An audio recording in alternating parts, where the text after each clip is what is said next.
Lesson 8.5 is going to be divided into 3 parts. We're going to start part 1 with the vocabulary.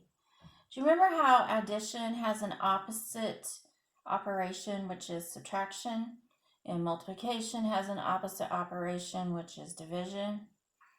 Well, distribution has an opposite operation, and it is called factoring. And you're going to see as we go through these problems how factoring will undo distribution.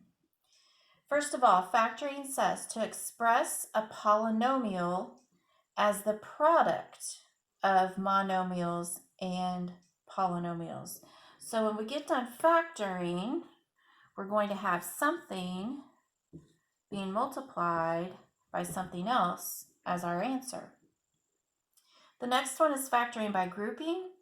The use of the distributive property to factor some polynomials having 4 or more terms. And the important thing you need to remember here is you're going to use this method when you see 4 or more terms in a polynomial. The zero product property. If the product of 2 factors is 0, then at least one of the factors is 0. So if you look at your first factor, whatever you get for x, if you were to substitute it in here and you got 0, it would make the whole thing 0. Or if in the second polynomial you were to get 0 by substituting a number in, then that would make the whole answer 0. Because we know 0 times anything is 0. So that's the zero product property. Okay, so example 1a says use the distributive property to factor. Back when you were in middle school, you learned how to find the greatest common factor. And it was very helpful to know your multiplication facts.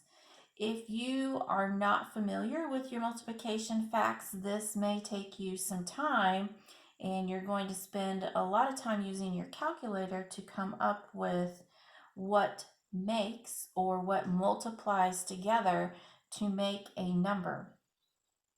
So we're going to look at these terms, and we are going to find the greatest common factor.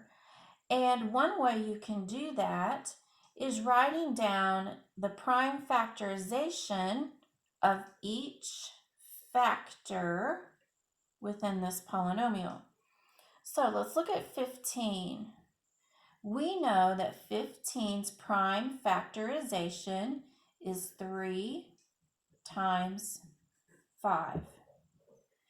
X squared's prime factorization is x times x. If you were to multiply all of this together, you would get 15x squared. Now let's find the prime factorization for 25x. What is made into 25?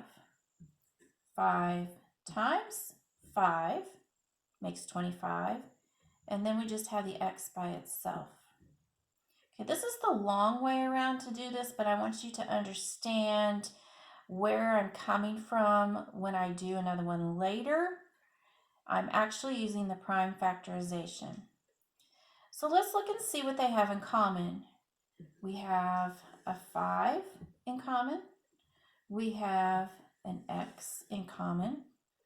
So whatever is in common is your greatest common factor, 5x.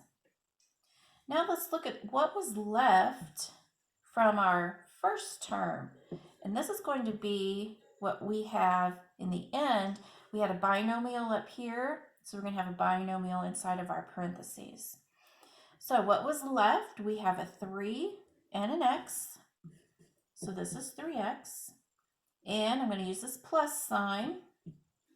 And what was left in our second term? But a 5. And you can go back and check this to see if it's right by using distribution. That's how we get factoring and distribution being opposites. You know, you always do the opposite when you check. So if you want to check, then you distribute.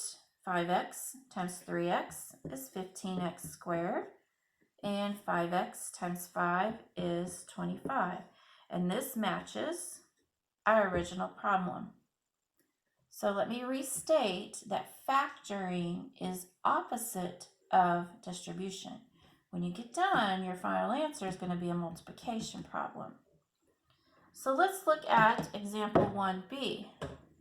This one has 3 terms.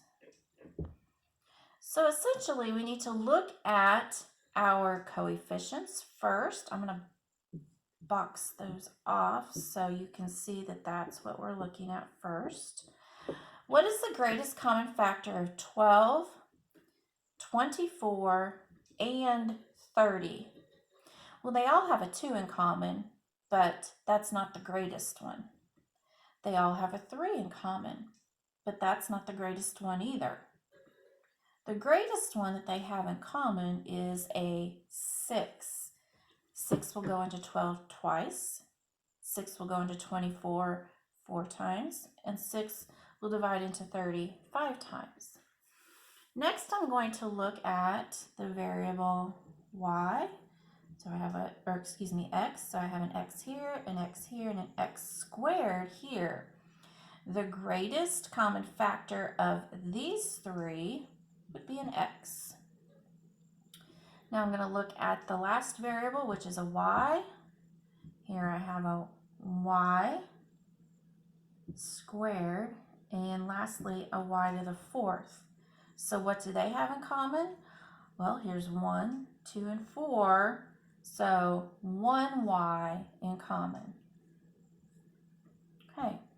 This part of your answer is going to have 3 terms in it because we started out with 3 terms. And this is how you can do this. You can take 12 divided by 6, and that leaves you with 2. X divided by x is 1. You don't necessarily have to put that in there. And y divided by y is 1. You don't have to put that in there either. Or you could ask yourself, 6 times what number gives me 12? It's 2. X times what gives me x? It's 1. And y times what gives me y? It's 1. So there's a couple different ways you can think through this. Now I'm going to bring down my plus sign and work with my second term. 24 divided by 6 is 4. X divided by x is 1, which I don't have to put in there. And y squared divided by y is y. Now I'm going to bring down my subtraction sign. 30 divided by 6 is 5. X squared divided by x is x. And y to the 4th divided by y is y to the 3rd. So we have a monomial times a polynomial as our answer. And you can go back and check this by distribution. 6xy times 2 would give you 12xy. 6xy times 4y would give you plus 24xy squared. And 6xy times a negative 5xy cubed would give you minus 30x squared y to the 4th. So here's your final answer as a multiplication problem.